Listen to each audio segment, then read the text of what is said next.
Hello बच्चों। Welcome to Meenakshi's bio academy. बहुत time हो चुका है, मैंने वीडियो नहीं डाली है। मेरा बहुत मन कर रहा है पढ़ाने का, तो आज मुझे थोड़ा टाइम मिला है, तो मैंने सोचा कि क्यों ना आज मैं एक वीडियो रिकॉर्ड कर लूँ आप लोगों के लिए। आई होप ये IIT JAM GATE B GATE में जो भी बच्चे अपियर होने वाले हैं उन सभी को ये वीडियो हेल्प करेगा, एंड जो बच्चे सीएसआर में अपियर हो रहे हैं उनको भी ये वीडियो हेल्प करेगा बेसिक्स कवर करने में। ठीक है, लेट्स स्टार्ट। मैं आज आप लोगों को सेल सिग्नलिंग पढ़ाने वाली हूँ, basically GPCR. Okay, it's a very very important topic. Exam में भी आपका क्वेश्चन बनकर आता है इसमें से। चलिए, this is all about me. मैंने C S N exam 3 times qualify किया है। I am gold medalist in MSc microbiology, and also मेरे को अच्छा रिसर्च एक्सपीरियंस है 4-5 years का। And I've also guided 800 plus IT Jam aspirants and 200 plus CSI Life Sciences aspirants. So let's start. Okay, cell signalling basically क्या है, तो एक बार basic जान लेते हैं जीपीसीआर पे डायरेक्टली जाने से पहले। ठीक है, तो सेल सिग्नलिंग ये है कि भाई अगर एक सेल को दूसरे सेल से कम्युनिकेट करना है, ठीक है, तो वो कैसे करेगा। राइट, तो उसके लिए एक तरीके से सेल सिग्नल ट्रांसडक्शन के थ्रू जो है सेल्स आपस में कम्युनिकेट कर रहे हैं, और बाहर से अगर कोई स्टिमुलस आ रहा है तो उस स्टिमुलस को रिसीव करके जो सेल है वो अपना एक रिस्पॉन्स जनरेट कर रहा है। ठीक है, जैसे कि फॉर एग्जांपल ये एक सेल है ना, और यहाँ से बाहर से लेट्स से कि कोई भी एक स्टिमुलस आए। This stimulus could be light, this could be temperature, कुछ भी हो सकता है। ठीक है, अब उसको इसने रिसीव किया, तो जाहिर सी बात है जो ये सेल जो रिसीव कर रहा है, इसके पास में क्या रहा होगा, इसके पास में रिसेप्टर रहा होगा। ठीक है, तो ये उस रिसेप्टर से क्या करेगा, रिसीव करेगा। तो इसके पास में रिसेप्टर था, इसने जो भी सिग्नल था, जो भी स्टिमुलस था, उसको रिसीव करा। अब इसने इंट्रा सेल्यूलर सेल के अंदर उस सिग्नल को ट्रांसमिट किया। फिर यहाँ पे जो है एक सेल्यूलर रिस्पॉन्स जेनरेट हुआ। तो यही होता है हमारा सिंपल भाषा में क्या, आपका सेल सिग्नलिंग। ठीक है, बोले तो क्या कि भाई बाहर से कोई सिग्नल मॉलिक्यूल हो सकता है, जैसे अभी मैंने यहाँ पे एक टर्म यूज करी स्टिमुलस, तो it could be light, could be anything. और यहाँ पे कोई सिग्नलिंग मॉलिक्यूल भी हो सकता है। ठीक है, कोई सिग्नलिंग मॉलिक्यूल भी हो सकता है। जरूरी नहीं है यहाँ पर कि आपका लाइट टेम्परेचर इस तरीके का ही हो, कोई केमिकल कंपाउंड भी हो सकता है, जैसे कोई हार्मोन भी हो सकता है। तो ये आपका सिग्नलिंग मॉलिक्यूल की तरह काम करेगा। अब ऑब्वियसली सिग्नलिंग मॉलिक्यूल जिसके पास में भी जा रहा है, वो सेल इसको उसके पास में इसका रिसेप्टर होना चाहिए। करेक्ट है ना भाई, अगर बाहर से कोई सिग्नल भेज रहा है, तो उस सिग्नल को रिसीव करने के लिए रिसेप्टर भी तो होना चाहिए, है ना। तो जैसे कि फॉर एग्जांपल ये यहाँ से आया स्टिमुलस, स्टिमुलस इस सेल को आया, इस सेल ने अब क्या बनाया, लेट से सिग्नलिंग मॉलिक्यूल बनाया। ठीक है, इसने क्या बनाया, सिग्नलिंग मॉलिक्यूल बनाया। अब ये जो सिग्नलिंग मॉलिक्यूल है, इसको रिसीव करने के लिए, जो सिग्नलिंग मॉलिक्यूल जैसे मैं यहाँ दिखा रही हूँ, इसको रिसीव करने के लिए जो दूसरा सेल है उसके पास में रिसेप्टर होगा। जैसे कि फॉर एग्जांपल ये सेल ए है, इसके पास में रिसेप्टर है, एंड यहाँ पे सेल बी है, इसके पास में रिसेप्टर नहीं है।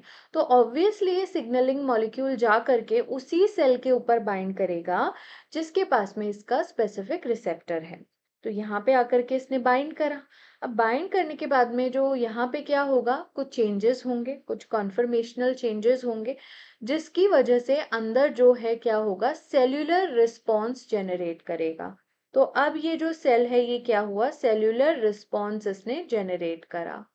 तो इस तरीके से जो है सेल, अगर कोई स्टिमुलस आ रहा है तो वो इस तरीके से रिस्पॉन्स जनरेट कर रहा है, और एक सिग्नलिंग मॉलिक्यूल जैसे ही एक रेसिपिएंट सेल के पास पहुंचता है, टारगेट सेल के पास पहुंचता है, हम इसको टारगेट सेल कहते हैं, टारगेट सेल के पास में जैसे ही ये पहुंचता है, तो इस तरीके से ये जो सेल है ये रिस्पॉन्स जनरेट करता है। यही सिंपल लैंग्वेज में सेल सिग्नलिंग होती है। ठीक है, अब यहाँ पे मैं बहुत ही मतलब कि कंसाइज्ड वे में आपको बता देती हूँ। जैसे कि फॉर एग्जांपल ये जो जो ये आपका सिग्नल प्रोड्यूस कर रहा है, ये जो सेल है ये सिग्नल मॉलिक्यूल को बना रहा है in response to the external stimuli. External कोई स्टिमुलाई आया, उसके रिस्पॉन्स में इसने सिग्नल मॉलिक्यूल बनाया। तो अगर ये जो सिग्नल मॉलिक्यूल है, अगर ये जो है ये बहुत ही लॉन्ग डिस्टेंस ट्रेवल कर रहे हैं, राइट। जैसे कि अगर हम बात करते हैं हॉर्मोन्स की, तो हॉर्मोन्स जो होते हैं, जैसे हम एंडोक्राइन हॉर्मोन्स की बात करते हैं, ठीक है, हम एंडोक्राइन सिस्टम पढ़ते हैं, तो जो हॉर्मोन्स होते हैं वो रिलीज होते हैं, और वो क्या होते हैं, डायरेक्टली ब्लड स्ट्रीम में होते हैं, है ना। डायरेक्टली ब्लड स्ट्रीम में वो जाते हैं और ब्लड स्ट्रीम के थ्रू वो लॉन्ग डिस्टेंस ट्रैवल करते हैं। जहां पर भी उनका स्पेसिफिक सेल होता है वहां पे वो जा करके क्या कर जाते हैं, अपना इफेक्ट शो करते हैं। वो जो सेल है in response to the hormones वो इफेक्ट शो करता है, करेक्ट। उसी तरीके से अगर ये जो सिग्नल मॉलिक्यूल्स हैं, ये डायरेक्टली जो सेल है उसने ब्लड स्ट्रीम में रिलीज कर दिए हैं, and these signal molecules are travelling a long distance, वो बहुत ही लंबा डिस्टेंस ट्रैवल कर रहे हैं। मान लीजिए कि कोई ब्रेन ने सिग्नल मॉलिक्यूल बनाया और वो जा करके आपके लेग में, आपके थाई में, आपके हैंड में, या आपके और कहीं बॉडी पार्ट में बहुत दूर वो ट्रैवल कर रहा है, मतलब ब्रेन से लेकर के और आगे वो ट्रैवल कर रहा है। तो इतना अगर लॉन्ग डिस्टेंस है, जैसे कि फॉर एग्जांपल लिवर में हो सकता है, स्टमक जरूरी नहीं कि लेग की अगर मैंने बोला तो इतना दूरी होना जरूरी है, नो, है ना। तो वो क्या कर रहा है, एक डिस्टेंस ट्रैवल कर रहा है। तो वो डिस्टेंस ट्रैवल करने के लिए जो सिग्नल मॉलिक्यूल है वो ब्लड स्ट्रीम में आया, और ब्लड स्ट्रीम के थ्रू वो ट्रैवल करके अपने स्पेसिफिक टारगेट सेल के पास में पहुंचता है, and then specific target cell जो है वो क्या करता है, रिस्पॉन्स जनरेट करता है। तो अगर आपका जो सिग्नलिंग मॉलिक्यूल है वो लॉन्ग डिस्टेंट ऑर्गन्स तक जा रहा है ब्लड स्ट्रीम के थ्रू, तो इस तरीके की जो सिग्नलिंग होती है उसको हम बोलते हैं एंडोक्राइन सिग्नलिंग, ठीक है। endocrine signaling, if the signaling molecules are released into the bloodstream and they are traveling to the cell located at a like a long distance or at a distant, you can say. Okay, now other is paracrine signalling, ठीक है। Paracrine क्या होता है, P for paracrine और P for पड़ोसी cell. For example इसका एक simple सा एग्जाम्पल हम ले लेते हैं, जैसे कि फॉर इसके जैसे कि न्यूरॉन्स होते हैं, ठीक है, सिनेप्सिस हमने देखा है। तो ये वही चीज है, ये वाला जो ये न्यूरॉन है, ठीक है, ये क्या करेगा, यहाँ से लेट से एसिटिल कॉलिन जो है ये रिलीज कर रहा है। तो इसने एसिटिल कॉलिन निकाला और ये रिलीज कर दिया। तो यहाँ पे इसके जिस पड़ोस में ही क्या है, ये आपका दूसरा न्यूरॉन है जो कि क्या कर लेगा, इसको रिसीव कर लेगा, और यहाँ पे क्या है, ये एसिटिल कॉलिन का रिसेप्टर है। फॉर एग्जाम्पल जैसे ये रिसेप्टर के ऊपर बाइंड होगा, ये वाला न्यूरॉन जो है वो क्या करेगा, रिस्पॉन्स जनरेट करेगा। वही प्री सिनेप्टिक न्यूरॉन और पोस्ट सिनेप्टिक न्यूरॉन है। ओके, नाउ ये एक तरीके का हो गया कि भाई जो एक सेल है जिसने सिग्नल मॉलिक्यूल बनाया, उसके जस्ट बाजू में ही, उसके जस्ट पड़ोस में ही रिसीव करने वाला जो टारगेट सेल है वो प्रेजेंट है। So that is paracrine signalling. इसमें क्या है ना, ज्यादा लॉन्ग डिस्टेंस ट्रैवल नहीं करना पड़ रहा है, इसमें जस्ट बाजू में ही जो है रिसीव करने वाला सिग्नल को टारगेट सेल जो है वो बाजू में ही प्रेजेंट होगा। इसमें हम टी सेल का भी एग्जाम्पल ले सकते हैं बच्चों। जैसे टी सेल्स होते हैं ना, टी सेल्स हम इम्यूनोलॉजी में पढ़ते हैं। तो जो टी सेल्स होते हैं वो क्या करते हैं, कुछ साइटोकाइंस रिलीज करते हैं, ठीक है। अभी हम स्पेसिफिक साइटोकाइंस नहीं देखेंगे, दे रिलीज साइटोकाइंस। अब ये साइटोकाइंस जो होते हैं नेबर में ही, मतलब ये जो टी सेल है जो कि साइटोकाइन बना रहा है, इसके नेबर में ही हो सकता है कोई दूसरा टी सेल हो या फिर बी सेल हो। बी सेल के एक्टिवेशन में भी हेल्प करते हैं ना, बी सेल इसके बाजू में ही प्रेजेंट है। तो इसने जो साइटोकाइन रिलीज करे, वो हो सकता है कि जो नेबरिंग, जो पड़ोस में ही, जो नेबर में ही प्रेजेंट बी सेल है उसके ऊपर जाकर के बाइंड कर जाएंगे एंड रिस्पॉन्स जनरेट करेंगे। तो ये होता है आपका पैराक्राइन सिग्नलिंग। एक होता है बच्चों आपका ऑटोक्राइन सिग्नलिंग। तो ऑटोक्राइन सिग्नलिंग में क्या होगा, ऑटोक्राइन सिग्नलिंग में जो आपका सेल है जो कि सिग्नल मॉलिक्यूल बना रहा है, उसी के खुद के ऊपर उसका रिसेप्टर प्रेजेंट है, ठीक है। जैसे कि फॉर एग्जांपल ये एक टी सेल है, ठीक है। टी सेल है, इसने मान लीजिए कि कोई स्टिमुलस आया, उसके रिस्पॉन्स में इसने क्या करा, यहाँ पर आपके साइटोकाइन जो है वो बनाए, साइटोकाइन इसने बाहर रिलीज किए, ठीक है। अब हो सकता है कि जो साइटोकाइन का स्पेसिफिक रिसेप्टर है वो इसके नेबरिंग सेल के ऊपर भी प्रेजेंट हो सकता है, ऐसा नहीं है, वो यहाँ पे नेबरिंग सेल के ऊपर भी प्रेजेंट हो सकता है, ठीक है।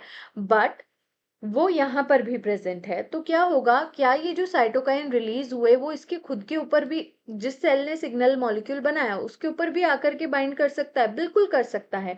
और क्या ये साइटोकाइन ये नेबरिंग जो टी सेल है इसके ऊपर भी जाकर के बाइंड कर सकता है, बिल्कुल। जब ये साइटोकाइन ने उसी अपने ही सेल के ऊपर बाइंड किया, जिस सेल ने इसको रिलीज किया साइटोकाइन को, उसी के ऊपर इसका रिसेप्टर प्रेजेंट था और उसी के ऊपर अगर इसने जाकर के बाइंड कर लिया, so that is autocrine signalling. ठीक है, दैट इज ऑटोक्राइन सिग्नलिंग। और अगर ये नेबरिंग सेल के ऊपर जाकर के बाइंड हुआ, तब ये हो जाएगा paracrine signalling.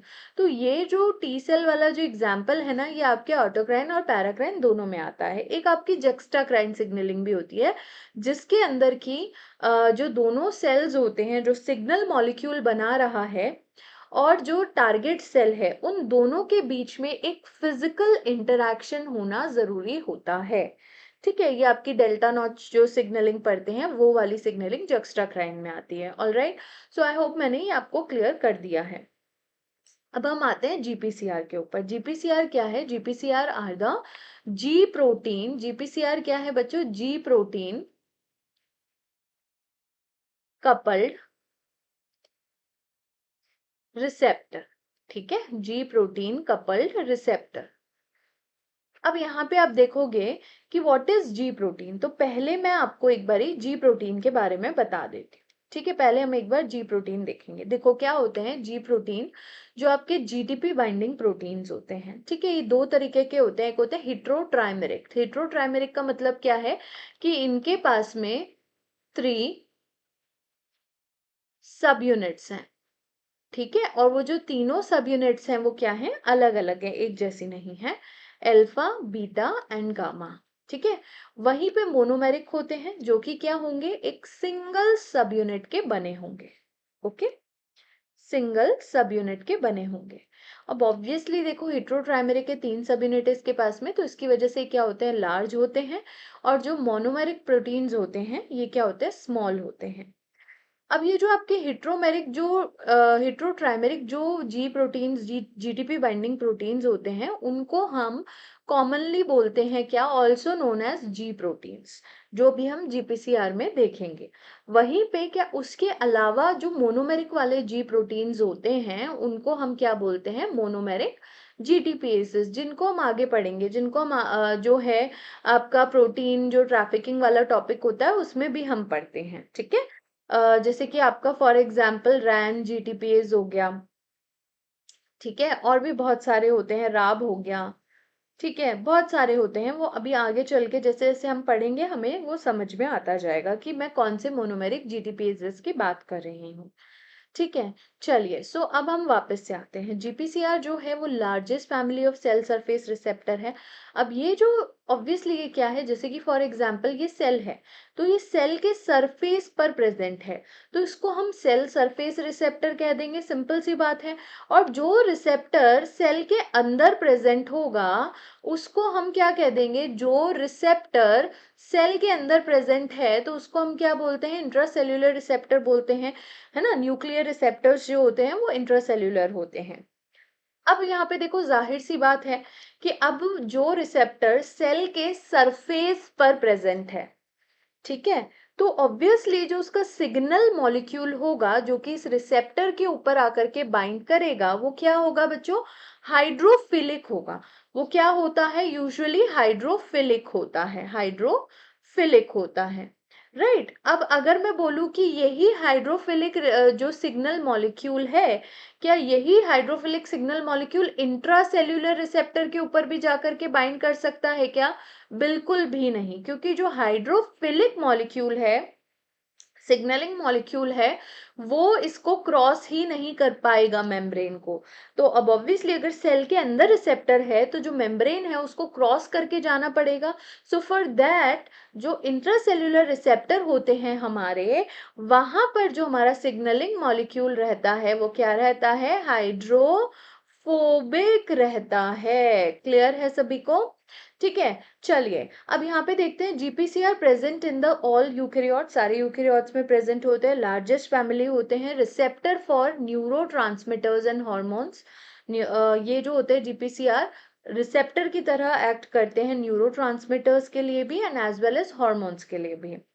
GPCR include a large number of receptor responsible for smell, है ना, जैसे ऑल्फैक्टरी जो स्मेल के लिए, कई बार क्वेश्चन आता है, receptor which is involve in the smelling process और रिस्पॉन्सिबल फॉर स्मेल और टेस्ट और लाइट और विजन, है ना, लो लाइट विजन, तो उसके लिए कौन सा रिसेप्टर होता है, आपको देंगे आरटीके, आपको देंगे जैकस्टैट, आपको देंगे साइटोकाइन रिसेप्टर, आपको एक दे देंगे जीपीसीआर। तो ऑब्वियसली वहां पे क्या होगा, जीपीसीआर, जो आपके सेंसेस के लिए रिस्पॉन्सिबल है। ये पॉइंट इंपॉर्टेंट है क्योंकि कई बार इसमें एग्जाम में क्वेश्चन भी आया है, लाइट लो लाइट में विजन के लिए, देखने के लिए, स्मेल के लिए, टेस्ट के लिए जीपीसीआर रिसेप्टर याद रखना है, बहुत ही सिंपल है।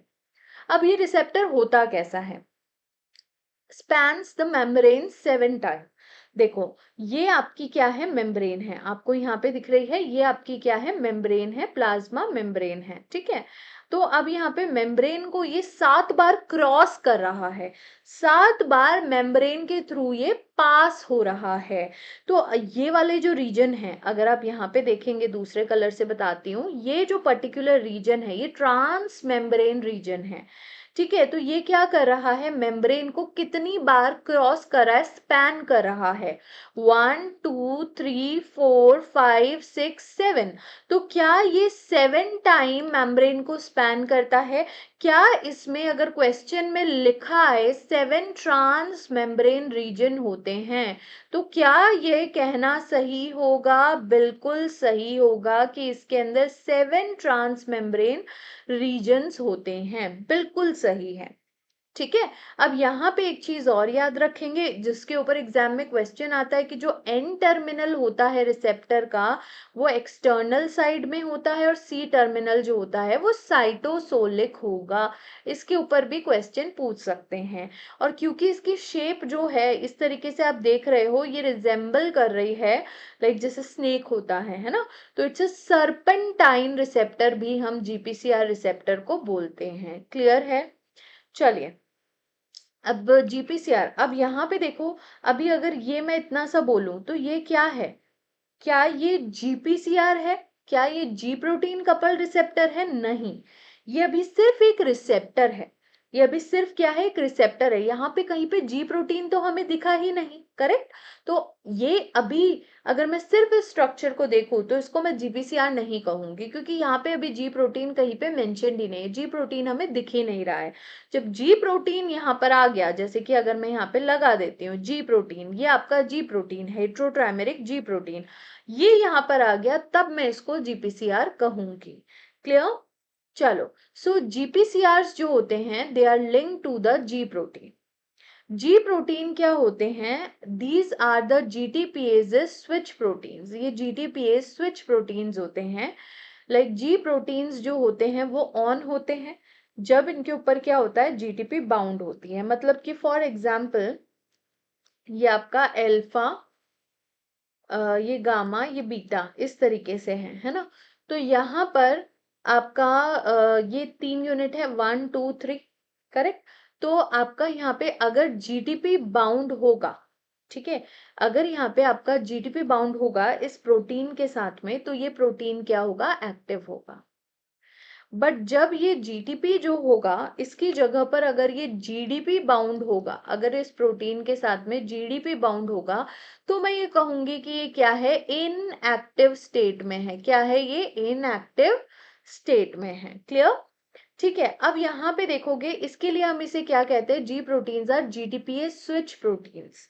जब इन पे जीटीपी बाउंड होती है ये ऑन होते हैं, देन जीटीपी का हाइड्रोलिसिस होता है और ये क्या हो जाते हैं, ऑफ हो जाते हैं। ठीक है। जीटीपीएस क्या होता है? अब यहाँ पे एक टर्म देखेंगे, व्हाट इज जीटीपीएस। जीटीपीएस क्या होता है? मतलब कि जीटीपी का हाइड्रोलिसिस हो जाना। तो जिसमें जीटीपी हाइड्रोलिसिस होकर के किस में कन्वर्ट हो जाता है, जीडीपी में कन्वर्ट हो जाता है। तो जीटीपीएस एक्टिविटी जो होती है ना बच्चों, ये जी प्रोटीन के पास में इंट्रिंसिक होती है, इसके पास में खुद की एक्टिविटी होती है। मतलब इसके पास में खुद एक्टिविटी होती है, एक्टिवेट हुआ उसके लाइक कुछ सेकंड बाद में ही ये खुद से इसकी इंट्रिंसिक एक्टिविटी की वजह से ये क्या हो जाता है, इंट्रिंसिक जीटीपीएस एक्टिविटी की वजह से जीटीपी जो है ये जीडीपी में कन्वर्ट हो जाता है। एंड ऑल्सो इसकी इस एक्टिविटी को, क्योंकि इसकी खुद की इंट्रिंसिक होती है बट वो थोड़ी स्लो होती है, तो उसमें ये जो जीटीपी से जीडीपी कन्वर्ट करने में कुछ गैप प्रोटीन होते हैं, वो इसको हेल्प करते हैं। गैप प्रोटीन कौन से होते हैं? जीटीपीएस एक्टिवेटिंग प्रोटीन होता है, एक्टिवेशन प्रोटीन्स होते हैं, जो कि क्या करते हैं, जीटीपीएस एक्टिविटी जो है, जो जी प्रोटीन के पास में खुद की है, उसको बेसिकली एक्टिवेट करने में, या उसको आप बोल सकते हो कि एक्सेलरेट करने में। जैसे वो थोड़ा स्लो करता है तो उसको थोड़ा फास्ट करवा देंगे। क्लियर? तो ये क्या करेंगे, जीटीपी का हाइड्रोलिसिस करवाते हैं। तो जब ये जीडीपी बाउंड फॉर्म हो गया तो ये क्या हो गया, जी प्रोटीन ऑफ हो गया है। क्लियर है? अब यहाँ पे जो जी प्रोटीन मैंने बताया हेट्रोट्राइमेरिक होगा, अल्फा बीटा एंड गामा तीन इसके पास में सब यूनिट होती है। अभी ये जीपीसीआर हमारा रिसेप्टर है, उसके साथ में ये हमारा हेट्रोट्राइमेरिक जी प्रोटीन है। अब यहाँ पे एक चीज और आप ध्यान से देखेंगे, यहाँ पे इसके पास में तीन सब यूनिट है, अल्फा बीटा और गामा। तो जो अल्फा है वो मेम्ब्रेन के अंदर इस तरीके से एंकर्ड है, करेक्ट। और आप देखोगे जो गामा है वो एंकर्ड है, बट जो बीटा सब यूनिट है वो गामा से जुड़ी हुई है, तो ये हमें याद रखना है। ठीक है? अब क्या है, जो अल्फा, जो मेन इसके अंदर जिसके पास में एक्टिविटी होती है ना, ये मत सोचना कि मैंने यहाँ पर जीटीपी लगा दिया तो इसका मतलब गामा से रिलेशन है, नहीं, ऐसा कुछ नहीं है। ठीक है? अब यहाँ पे अगर आप देखोगे तो ये जो आपका अल्फा प्रोटीन है, जो अल्फा सब यूनिट है, ठीक है, ये अल्फा सब यूनिट जो होता है ये बेसिकली जीटीपीएस स्विच प्रोटीन होता है। मतलब इसके ऊपर जीटीपी बाउंड होता है ना। इसी के पास में जो वो एक्टिविटी जो मैंने बताया आपको होती है कि जीटीपीएस एक्टिविटी इंट्रिंसिक, वो सब इसके पास में है। क्लियर है सभी को? ठीक है, ये आपका एक सिंपल सी बहुत ही बेसिक चीज जो है मैंने अभी आपको पढ़ाई है। अब जैसे आप पढ़ोगे, आप अभी मैं आपको आगे जाके एक टेबल भी बताऊंगी, है ना। उस टेबल में आपको मिलेगा जैसे कि जी एस प्रोटीन, है ना। तो ये जो एस है ये अल्फा सब यूनिट का टाइप है। ठीक है, जी अल्फा आपको आई मिलेगा इनहिबिटरी, ठीक है, जी अल्फा आपको ऑल्फैक्टरी मिलेगा। तो ये क्या है, मतलब जी प्रोटीन के डिफरेंट डिफरेंट टाइप्स हैं। ये जो हेट्रोट्राइमेरिक जी प्रोटीन है इसके टाइप हैं, और ये जो टाइप्स हैं किसके बेसिस पे डिफरेंट हो रहे हैं एक दूसरे से, on the basis of alpha सब यूनिट, क्योंकि इनकी अल्फा सब यूनिट जो है वो अलग अलग तरीके से क्या कर रही है, अलग अलग सेल्स के अंदर जो है वो अपना रिस्पॉन्स जनरेट करवा रही है। ठीक है, अभी मैं बताऊंगी किस तरीके से, क्योंकि वो अलग अलग सेल के अंदर प्रेजेंट है, तो वो उसका जो एक्शन है हो सकता है कि स्टिमुलेटरी हो सकता है कि इनहिबिटरी हो। तो उसके बेसिस पे, अल्फा सब यूनिट के बेसिस पे, जो यहाँ पे जो जी प्रोटीन्स है उनको हमने डिवाइड किया है। उसके बहुत सारे, बेसिकली डिवाइड नहीं किया, बेसिकली उसके बहुत सारे टाइप्स बन रहे हैं। क्लियर? ओके। अब यहाँ पे ये हमारा रिसेप्टर है, ये जैसे एक्सटीरियर साइड हो गई, ये हमारी इंटीरियर साइड हो गई। ओके,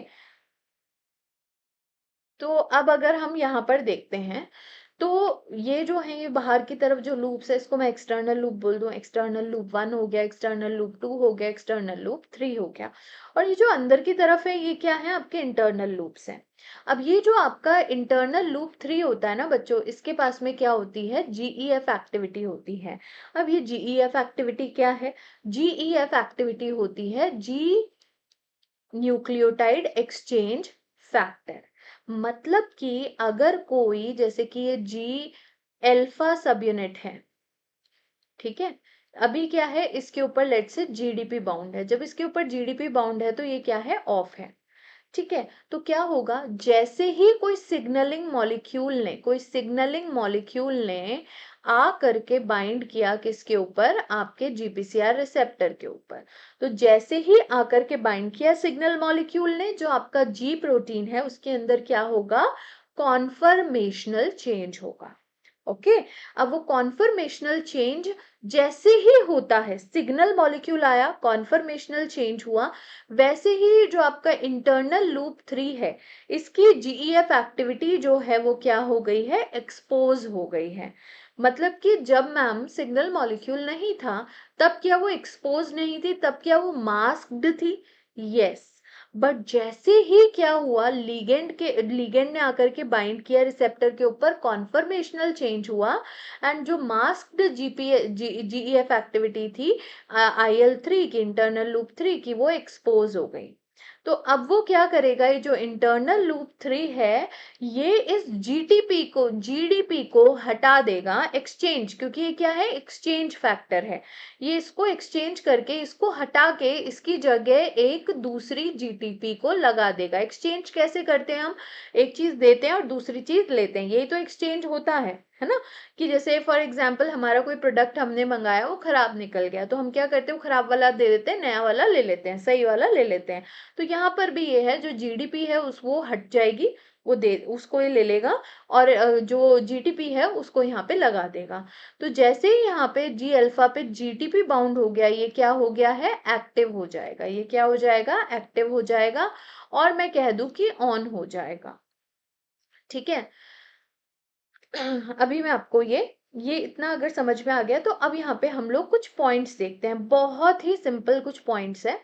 जो जी अल्फा होता है वो बाउंड फॉर्म में होता है, ठीक है। जैसा कि मैंने यहाँ पे आपको बताया था कि इस तरीके से ये एंकर्ड है, और यहाँ पे गामा एंकर्ड है, और ये जो तीनों सब यूनिट्स है अभी क्या है, आपस में अटैच्ड है। जब यहाँ पे क्या होता है ना बच्चों, जब इस अल्फा सब यूनिट पे जीडीपी बाउंड होता है, जब क्या होता है, जीडीपी बाउंड होता है, ये तीनों सब यूनिट आपस में जुड़कर रहती हैं, आपस में मिलजुल कर रहती हैं। बट जैसे ही जीईएफ एक्टिविटी के बाद में ये जो आपका जी अल्फा सब यूनिट होती है, ये जीटीपी बाउंड फॉर्म में आ जाती है, ये क्या हो जाती है, जो गामा और बीटा सब यूनिट होती है उससे डिसोसिएट हो जाती है। उससे क्या हो जाएगी, ये उससे अलग हो जाएगी, उससे डिसोसिएट हो जाएगी, और फिर ये अल्फा सब यूनिट जाकर के इफेक्टर प्रोटीन से जाकर के इंटरैक्ट करेगी। अब ये इफेक्टर प्रोटीन क्या है जी, चलो इफेक्टर प्रोटीन को भी हम देख लेते हैं। इफेक्टर प्रोटीन क्या है,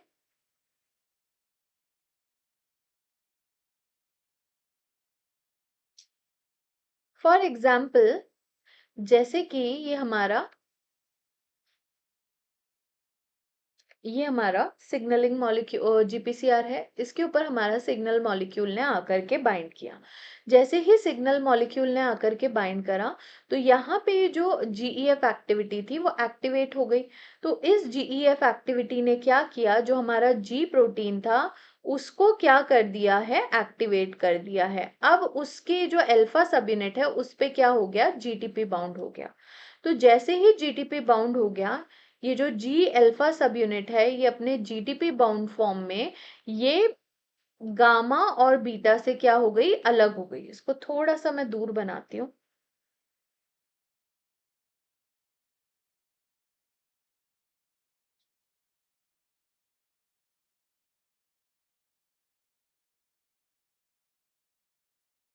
ठीक है, ये रहा जैसे कि आपका गामा और बीटा, और ये जो है आपकी जो अल्फा सब यूनिट है, G alpha subunit in its GTP bound form अलग हो गई है। अब ये अलग तो हो गई, डिसोसिएट तो हो गई, अब ये जाकर के किससे बाइंड करेगी, किससे इंटरैक्ट करेगी। अब ये जाकर के इंटरैक्ट करती है किससे, एक प्रोटीन से जिसका नाम है एडिनिल साइक्लेज। किससे बाइंड करती है, किससे इंटरैक्ट करती है, एडिनिल साइक्लेज के साथ।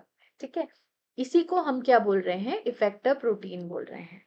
एडेनिल साइक्लेज क्या है, इफेक्टर प्रोटीन है। ये क्या करेगा बच्चे, एडेनिल साइक्लेज क्या करता है, एडेनिल साइक्लेज एटीपी से बनाता है साइक्लिक एएमपी। क्या बनाता है, साइक्लिक एएमपी बनाएगा। तो ये क्या बनाएगा, साइक्लिक एएमपी बनाएगा।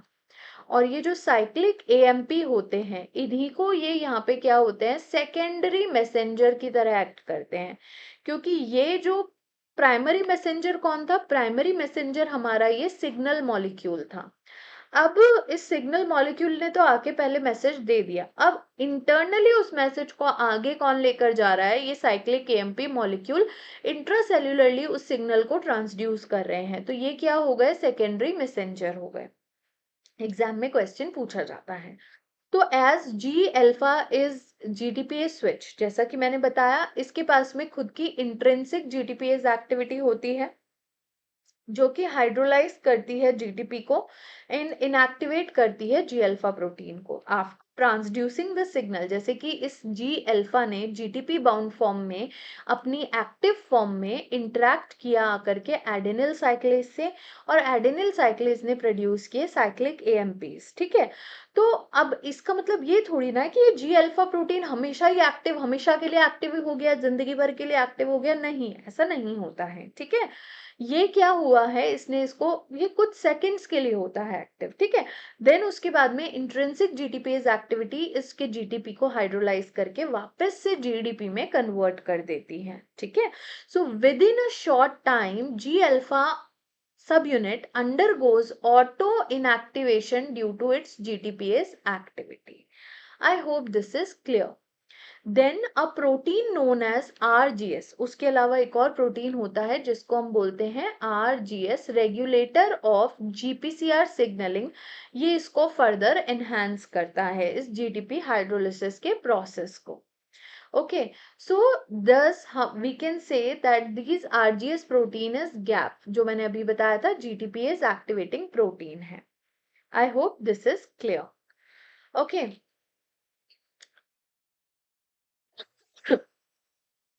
अभी स्लाइड पे हम बाद में आएंगे। ओके, अब हम एक बार सिग्नलिंग देख लेते हैं। बहुत ही सिंपल सिग्नलिंग है। जीपी, यहाँ पे लिगेंड आया। लिगेंड क्या है बच्चों? प्राइमरी मैसेंजर है। लिगेंड क्या है? प्राइमरी मैसेंजर है। ओके, अब यहाँ पे जो है सिग्नल कॉन्फर्मेशनल चेंज हुआ, जी प्रोटीन एक्टिवेट हुआ, ये बीटा और गामा सब यूनिट से क्या हो गया? सेपरेट हो गया, और इसने जाकर के इंटरेक्ट किया, लेटरल डिफ्यूजन किया, लेटरली डिफ्यूज करा ऐसे मेम्ब्रेन में, है ना। प्लाज्मा मेम्ब्रेन में लेटरल डिफ्यूजन होता है, आप लोगों ने पढ़ा होगा, नहीं पढ़ा है तो आगे कभी पढ़ सकते हो आप, सेल बायोलॉजी में ही आएगा। ठीक है, तो ये इफेक्टर प्रोटीन के साथ में जो कि मेम्ब्रेन के अंदर इंटीग्रेटेड है, उसके साथ में इसने इंटरेक्ट किया। यहाँ पर क्या है इफेक्टर प्रोटीन? एडिनाइल साइक्लेज। एडिनाइल साइक्लेज ने क्या करा? एटीपी से साइक्लिक एएमपी बनाया, और साइक्लिक एएमपी यहाँ पर क्या है? हमारा सेकेंडरी मैसेंजर है। अब ये जो साइक्लिक एएमपी है ना, ये गया और इसने इंटरेक्ट किससे किया है? इसने इंटरेक्ट किया है आपके प्रोटीन काइनेज ए से। तो बच्चों सबसे पहले हम यहाँ पे एक आपको क्विकली मैं बता देती हूँ काइनेजेस होते क्या है। बच्चों काइनेज क्या है? एंजाइम होता है जो कि क्या करता है, जो काइनेज एक एंजाइम होता है जो कि एटीपी होता है ना, एटीपी, एटीपी का जो टर्मिनल फॉस्फेट होता है, या फिर मैं बोलूँ गामा फॉस्फेट होता है, ये काइनेज प्रोटीन एटीपी से उसका गामा फॉस्फेट लेगा, और इस फॉस्फेट को जाकर के किसी जो भी पर्टिकुलर प्रोटीन होता है उसको ये जाकर के क्या कर देगा? फॉस्फोराइलेट कर देगा। ठीक है, तो अगर ये जो काइनेज है ये इस प्रोटीन के ऊपर, टायरोसिन के ऊपर, ये प्रोटीन है, जैसे ये प्रोटीन है, इस प्रोटीन को ही मैंने यहाँ पे बनाया है मान लो, इस प्रोटीन के ऊपर अगर ये टायरोसिन रेसिड्यू के ऊपर जाकर के फॉस्फेट ग्रुप को अटैच करेगा, तो मैं इस काइनेज को बोलूंगी टायरोसिन काइनेज। अगर ये आपका जो काइनेज है ये मान लीजिए सेरीन रेसिड्यू पे या फिर थ्रियोनिन रेसिड्यू पे अगर जाकर के फॉस्फेट ग्रुप का ट्रांसफर करता है, फॉस्फेट ग्रुप को जोड़ता है जाकर के, तो मैं इस तरीके के काइनेज को बोलती हूँ सेरीन थ्रियोनिन काइनेज। तो यहाँ पे ये क्या है? प्रोटीन काइनेज ए है, protein kinase A which is the serine threonine kinase. Okay, तो अब क्या हुआ बच्चों, ये जो होता है ना, इसकी ये साइक्लिक एएमपी जो होता है प्रोटीन काइनेज ए को आकर के एक्टिवेट करता है। ये क्या करता है? इसकी रेगुलेटरी सब यूनिट के ऊपर जाकर के बाइंड कर जाता है। जैसे ही इसने रेगुलेटरी सब यूनिट के ऊपर बाइंड किया, जो कैटेलिटिक सब यूनिट होती है वो रेगुलेटरी से डिटैच हो जाती है, उससे क्या हो जाती है? अलग हो जाती है। और जैसे ही ये डिटैच हुई, ये क्या हो गया? अब यहाँ पे ये एक्टिव हो गया है। एक्टिव कैटालिटिक सब यूनिट जो है वो आगे जाएगी और अपना सेल्यूलर रिस्पॉन्स जनरेट करेगी। ठीक है, अब जैसे कि फॉर एग्जाम्पल ये जा गई और इसने लेट से किसी एक्स प्रोटीन को फॉस्फोराइलेट करा, तो ये एक्स प्रोटीन अभी क्या हो गया? फॉस्फोराइलेट होके हो सकता है कि ये क्या हो गया है? एक्टिव हो गया है। नाउ लेट्स से कि इसने जाकर के फर्दर किसी वाई प्रोटीन को एक्टिवेट किया, मतलब जरूरी नहीं कि एक प्रोटीन को एक्टिवेट करेंगे, एक से ज्यादा प्रोटीन को एक टाइम पे एक्टिवेट करते हैं। ठीक है, अब इसने फर्दर जाकर के जो जीन्स है ये जो है ये ट्रांसक्रिप्शन फैक्टर की तरह एक्ट करता है। लेट्स से ये गया न्यूक्लियस के अंदर और न्यूक्लियस के अंदर जाकर के इसने अपने रिस्पॉन्स एलिमेंट पे बाइंड किया और ट्रांसक्रिप्शन ऑफ जीन्स करवाया। ठीक है, तो इस तरीके से एक इसने रिस्पॉन्स जनरेट किया। क्या हुआ, जीपीसीआर के ऊपर लिगेंड आकर के बाइंड हुआ, कॉन्फर्मेशनल चेंज हुआ, जी अल्फा प्रोटीन एक्टिवेट हुआ, इफेक्टर प्रोटीन के साथ में इंटरेक्ट किया, एडेनिल साइक्लेज को एक्टिवेट किया, साइक्लिक एएमपी बनाया, साइक्लिक एएमपी ने जाकर के जो आपका प्रोटीन काइनेज ए है उसे एक्टिवेट किया, प्रोटीन काइनेज ए ने आगे जाके रिस्पॉन्स जनरेट करा, ट्रांसक्रिप्शन जो प्रोटीन जो हैं जो ट्रांसक्रिप्शन करेंगे, ट्रांसक्रिप्शन करवाते हैं, उनको एक्टिवेट किया। जैसे कि ट्रांसक्रिप्शन फैक्टर्स को बेसिकली मैं बोल सकती हूँ, जैसे यहाँ पे एक ये क्रैप प्रोटीन है, ये क्या है, ये इसको बेसिकली हम बोलते हैं जो आपका cyclic AMP response element binding protein होता है, ये भी इनएक्टिव है।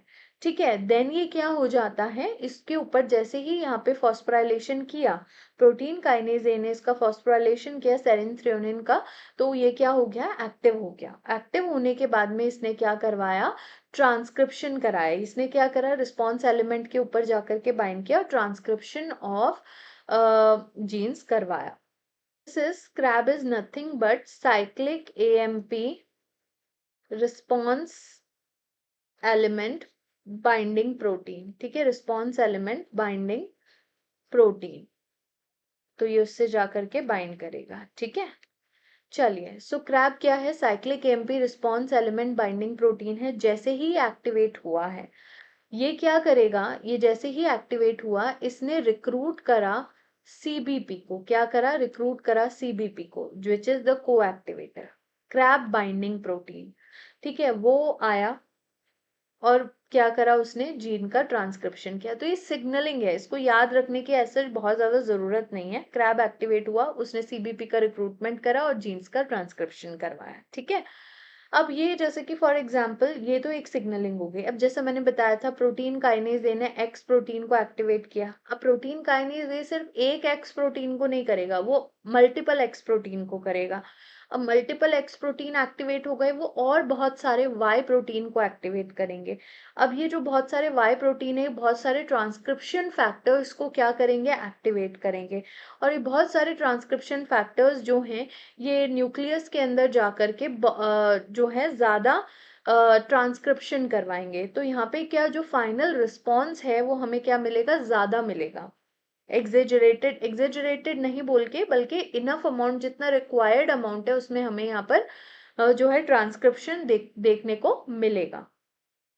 ओके, अब यहाँ पे फॉर एग्जाम्पल किसी ने कोई ये क्वेश्चन हो सकता है कि ma'am why these X and Y step, मतलब हम ये भी तो कर सकते थे कि जो प्रोटीन काइनेज ए है वो डायरेक्टली ट्रांसक्रिप्शन फैक्टर को भी तो फॉस्फोराइलेट कर सकता था।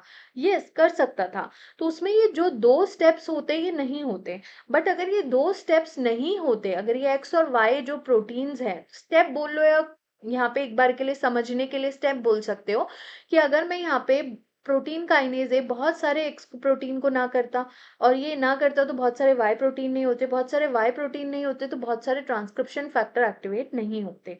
बेसिकली ये जो इंटरमीडिएट स्टेप्स है, इन्होंने क्या करा, एम्प्लीफिकेशन ऑफ सिग्नल किया।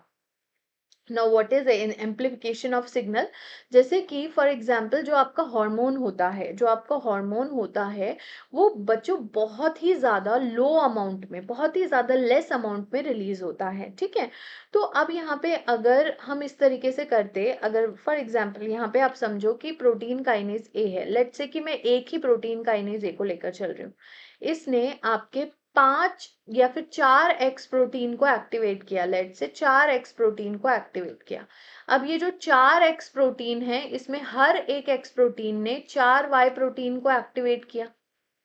ठीक है, तो टोटल यहाँ पे कितने हो गए, 16 वाई प्रोटीन एक्टिवेट हो गए। ठीक है, अब हर एक वाई प्रोटीन ने आपके 4 ट्रांसक्रिप्शन फैक्टर्स को एक्टिवेट किया। तो टोटल 64 ट्रांसक्रिप्शन फैक्टर्स जो हैं वो एक्टिवेट हो गए।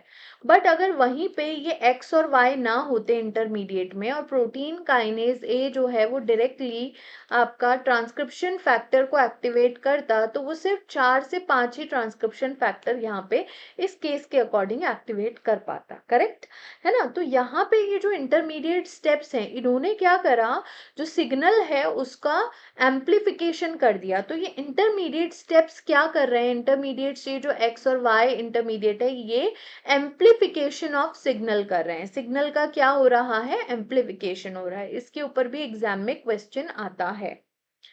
चले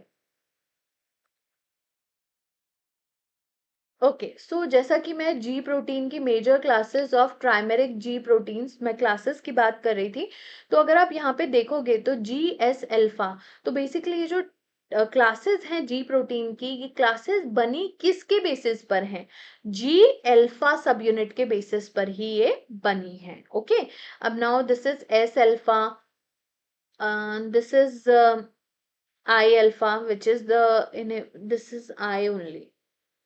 Yes, this is I. Okay, now this is olfactory, this is Q, this is O, and this is T. ठीक है, दिस इज ट्रांसड्यूसिन। सो यहाँ पर ये जो है इनके इनसे एसोसिएटेड इफेक्टर प्रोटीन्स, तो ये जो एस अल्फा वाला है ये एडेनिल साइक्लेज को एक्टिवेट करता है। एडेनिल साइक्लेज किस सेकेंडरी मैसेंजर को बनाता है, साइक्लिक एएमपी को सेकेंडरी मैसेंजर को बनाता है। ठीक है, तो अब जीपीसीआर जिनमें रिसेप्टर जिनमें जी एस अल्फा जो होता है प्रेजेंट होता है, वो कौन से होते हैं, बीटा एंड्रोजेनिक और एपिनेफ्रिन का हो गया। एग्जाम में पूछा जाता है, कई बार क्वेश्चन आता है। ठीक है, receptor for glucagon, serotonin and vasopressin and epinephrine, इन सभी का रिसेप्टर कौन होता है, जीपीसीआर होता है। ये इनहिबिटरी भी एक्ट करता है। ओके, जैसे ये अल्फा जो है ये इनहिबिटरी है, आई है यहाँ पे, तो मतलब ये इनहिबिट करेगा। ओके, नाउ ऑल्फैक्टरी जो है वो क्या करेगा, ओडोरेंट रिसेप्टर इन नोज, मतलब स्मेल में हेल्प करेगा। ठीक है, उसी तरीके से यहाँ पे क्यू है, अब यहाँ पे ये ओ है, यहाँ पे ये टी है, ट्रांसड्यूसिन जिसको हम बोलते हैं ट्रांसड्यूसिन, जो कि क्या करता है, विजन में हेल्प करता है। क्या करता है, विजन में भी हेल्प करता है। तो ये यहाँ पे एक टाइप की सिग्नलिंग हुई है जीपीसीआर में। मैंने सिर्फ एक टाइप की, जो एडेनिल साइक्लेज, जिसमें एडेनिल साइक्लेज आपका इफेक्टर प्रोटीन होता है, मैंने वही सिर्फ एक सिग्नलिंग आपको इस वीडियो के अंदर पढ़ाई है। ये जस्ट बेसिक और एक इंट्रोडक्टरी पार्ट है जीपीसीआर रिसेप्टर का, जो मैंने कवर कराया है।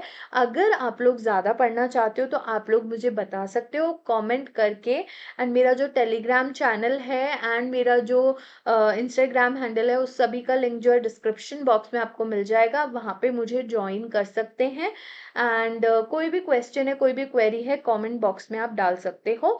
और मैं एक पर्टिकुलर ड्यूरेशन के लिए आपके लिए जो है चैट ऑन कर दूंगी मेरे डिस्कशन ग्रुप में। उस टाइम पे आपको अगर कोई क्वेरी है तो आप वो मुझसे पूछ सकते हैं। ठीक है, सो आई होप ये वीडियो आपको अच्छा लगेगा, आपको समझ में आएगा, आपको हेल्प करेगा आपके प्रिपरेशन में। Thank you so much everyone.